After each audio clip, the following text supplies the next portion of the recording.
The Resilient Learner's Backpack Introduction. As a reading specialist, I've helped learners of all ages master reading, including adults, high school, and elementary students, and learned that teaching reading is much more than knowing how to teach phonics. Reading and all learning is a mind, body, emotional experience, with the autonomic nervous system playing a key role in the learning process. A conversational loop between the nervous system and the mind creates emotions in response to sensing signals of safety and danger. With safety and connection at the core of my parenting and teaching, my daughter and my students felt safe enough to take risks and stretch beyond perceived limitations, the essence of polyvagal theory. This complex scientific theory describes the evolution of the autonomic nervous system and its role in the adaptive behavior designed to keep us safe. When I began observing learners through a polyvagal lens, I deepened my understanding of why some strategies were more effective than others, depending on the state of the student's nervous system during the learning process. I expanded my capacity to provide on-the-spot support that in turn increased the student's capacity to learn. As educators, we collect teaching tools to support the diversity of learners in our classrooms.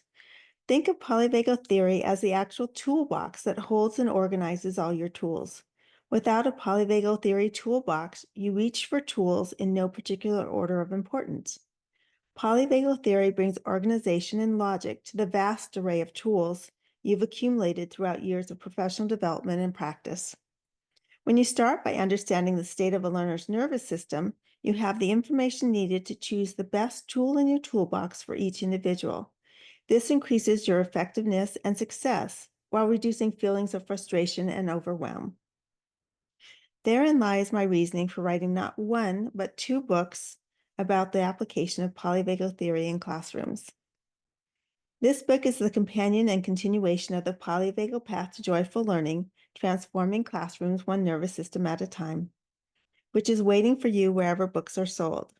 While improving behavior is the focus of many books exploring polyvagal theory, these two books take a different approach, understanding the role of the nervous system in learning. The term befriending was coined by licensed clinical social worker Deb Dana to guide us toward thinking of our nervous system as a friend within. It's a lovely way to get to know our nervous system and its role in regulating our responses as we go through the day. The overall objective for this book is to explore ways to create befriending school campuses, befriending school cultures, and befriending home environments. The framework of the book is a learning path with the learner moving toward or away from goals depending on how well their backpacks are packed with regulating resources to support them on their learning journeys.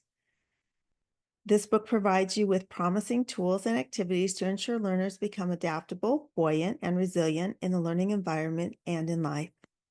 In preparation to write both books, I read many publications filled with impressive terms from experts specializing in a variety of education and education-related topics, such as trauma, social-emotional learning, behavior, social sciences, future studies, embodied cognitive science, and neuroscience.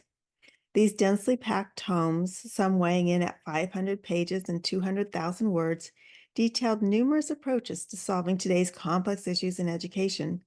I felt overwhelmed. Then I remembered Gary Keller, author of the Wall Street Journal best-selling book, The One Thing, who poses the question, what is the one thing I can do such that by doing it, everything else will be easier or unnecessary? I asked a few of those experts for the one thing that holds the potential to transform how we learn, teach, parent, and keep our plates spinning. I've included the responses at the beginning of each of the Backpack Essential sections for steps 1 through 7. Regarding ages or grade levels for the student activities, my experience as a teacher and mother of an adult with special needs, neurodiverse if you prefer the popularized term, has taught me that physical age and developmental age don't always align. I'll let you determine what activities are best suited for your child, client, or student. Please replace words like student, classroom, or school with words that fit your situation. This book can be used by parents, guardians, or humans in a variety of fields, not just for students at school. Questions come up around using a zones or colored path approach, and if this is a conflict with polyvagal theory's focus on noticing and naming nervous system states. The information activities in this book aren't in conflict.